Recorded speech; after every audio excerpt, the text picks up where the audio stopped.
Sejam muito bem-vindos a mais um episódio do Medievo em Casa, aqui no História em Casa. E no vídeo de hoje vamos falar sobre a vida de um soldado na Idade Média. Parte 1.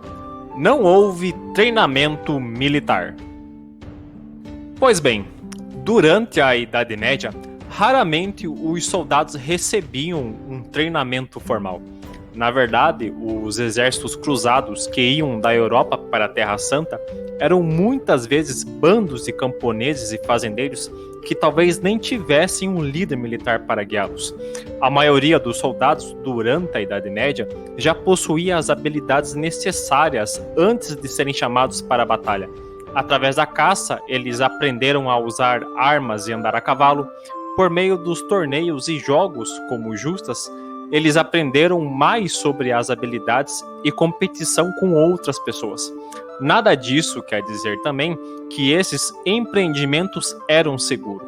As pessoas eram frequentemente jogadas de seu cavalo ou morriam em acidentes. Em 1194, o Duque Leopoldo V da Áustria foi morto em um torneio de justa. Pode-se dizer que o treinamento para a batalha era um modo de vida e não uma especialização reservada a poucos. Parte 2. A guerra era um assunto de família. Soldados que eram chamados a viajar longas distâncias para as batalhas frequentemente traziam suas esposas, filhos e outros membros da família com eles.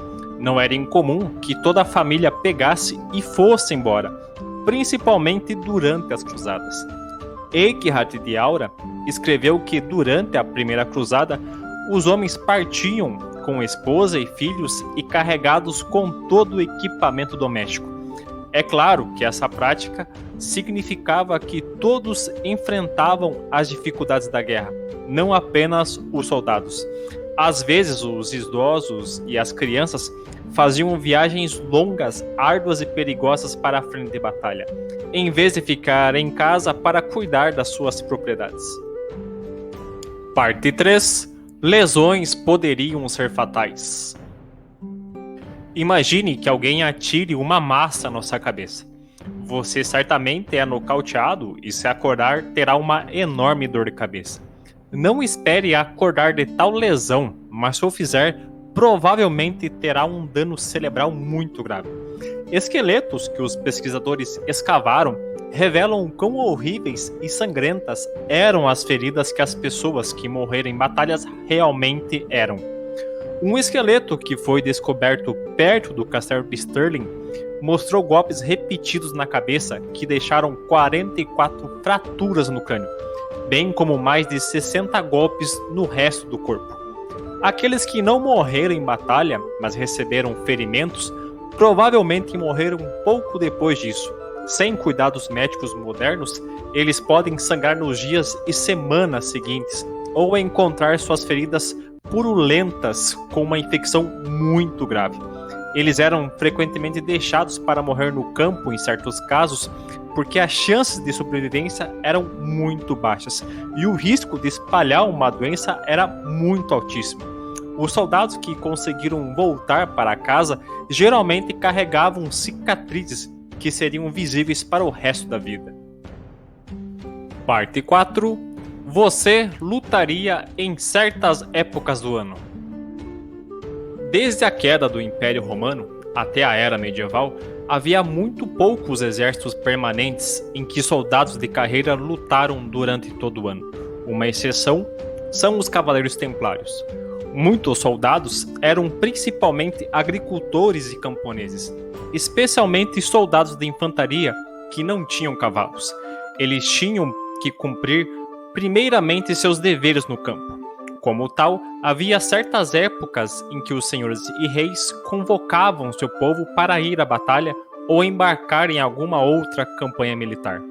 Carlos Magno era conhecido por incitar as pessoas a se armarem durante a primavera, assim que terminasse o plantio do ano. A época de campanha era geralmente entre o plantio e a colheita, muitas vezes durante os meses de verão. Os soldados preferiam não ter que marchar para a batalha durante os meses frios. Mas nada disso quer dizer que os combates ocorreram apenas durante o verão.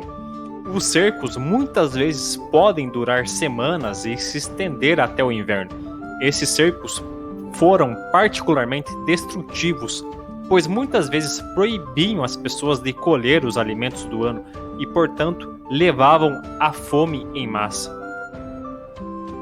Parte 5. O saque foi seu pagamento. Hoje, os soldados de carreira recebem um salário além de benefícios que incluem faculdade e treinamento. Os benefícios geralmente se estendem às suas esposas e filhos, especialmente se eles já foram chamados para o serviço ativo ou para uma guerra. Saquear ou, de qualquer forma, tirar vantagem de uma população contra a qual eles estão lutando é estritamente proibido e pode ser processado como crime de guerra. No entanto, as coisas eram diferentes durante a Idade Média. Não havia salário para os soldados. Se eles ganhassem, eles teriam que saquear o inimigo como pagamento por seu serviço. Já se eles perdessem, eles poderiam ser mortos ou também capturados e ser somente libertos após um pagamento de resgate. Parte 6. Você forneceria a sua própria comida e roupas. Exércitos permanentes geralmente fornecem a seus soldados uniformes, comida, armas e outras necessidades para manter homens e mulheres aptos para a batalha. Os exércitos gregos, persas e romanos, juntamente com muitas outras forças militares antigas, equiparam soldados com uniformes para que pudesse identificar mais facilmente quem era o inimigo e também mostrar disciplina no campo de batalha. Na Idade Média, porém, o único exército permanente era o dos Cavaleiros Templários. Exércitos foram compilados de fazendeiros que abandonaram seus implementos agrícolas em favor das espadas. Como tal, os líderes não tinham recurso, tempo ou paciência para vestir seus soldados em uniformes.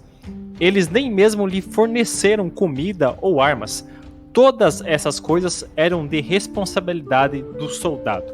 Se alguém queria o prestígio de lutar em uma batalha, essa pessoa tinha que trazer o equipamento. Parte 7. Seus companheiros podem ser do clero. Durante a Idade Média, considere os Cavaleiros Templários, monges guerreiros que eram a força delta das cruzadas. Se eles realizavam ou não serviços religiosos para os seus companheiros soldados, eles estavam então totalmente armados e extremamente perigosos para qualquer inimigo. Eles eram os soldados mais bem treinados e o primeiro exército permanente desde a queda do Império Romano.